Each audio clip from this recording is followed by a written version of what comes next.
కర్నూలు సిటీలో వైఎస్ఆర్ కాంగ్రెస్ దూసుకుపోతోంది. హ్యాట్రిక్ విజయం కోసం ఆ పార్టీ కేడర్ సిద్ధమవుతున్నారు. రెండోసారి కూడా ఇక్కడ సీటును మైనారిటీలకే కేటాయించడంతో సిటీలోని మొత్తం మైనారిటీలంతా వైఎస్ఆర్ కాంగ్రెస్ కు సంపూర్ణ మద్దతు ప్రకటిస్తున్నారు.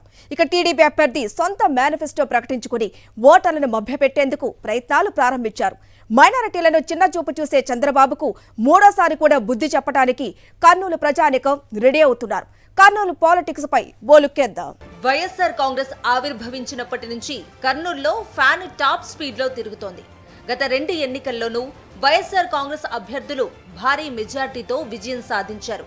ఈ ఎన్నికల్లో కూడా మైనారిటీకే కర్నూలు సమన్వయకర్త బాధ్యతలు అప్పగించడంతో సిటీలోని పార్టీలో కొత్త జోష్ వచ్చింది. రిటైర్డ్ ఐఏఎస్ ఇంతియాజ్ ను సమన్వయకర్తగా సీఎం వైఎస్ జగన్మోహన్ రెడ్డి నియమించారు.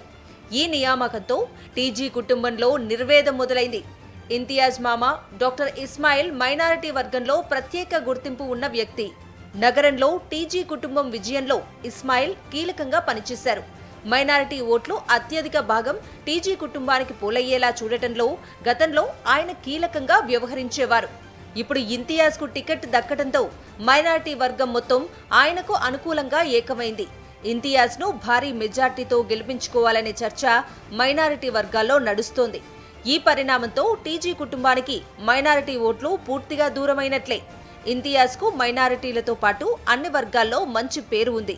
పైగా రిటైర్డ్ ఐఏఎస్ కావటం వల్ల ఆయన్ను గెలిపిస్తే నియోజకవర్గ అభివృద్ధి కూడా బాగుంటుందనే అభిప్రాయం అన్ని వర్గాల్లోనూ వ్యక్తమవుతోంది. మరోవైపు సిట్టింగ్ ఎమ్మెల్యే హఫీజ్ ఖాన్, మాజీ MLA SV Mohan Reddy, mayor రామయ్యతో సహా అందరూ సమిష్టిగా ఇంతియాజ్ విజయం కోసం కలిసి పనిచేస్తున్నారు.